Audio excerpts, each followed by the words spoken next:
Glory to God in the highest. Amen.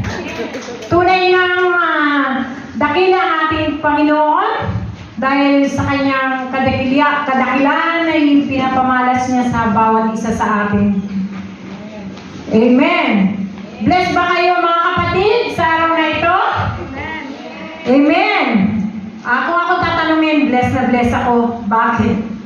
Dahil hindi ko akalain na magsasalita ako ngayon. Ako ang kukunin MC ni Pastora. Pero kahit ganon, tinanggap ko dahil sa akin isang bless para sa akin na magsalita sa inyong harapan.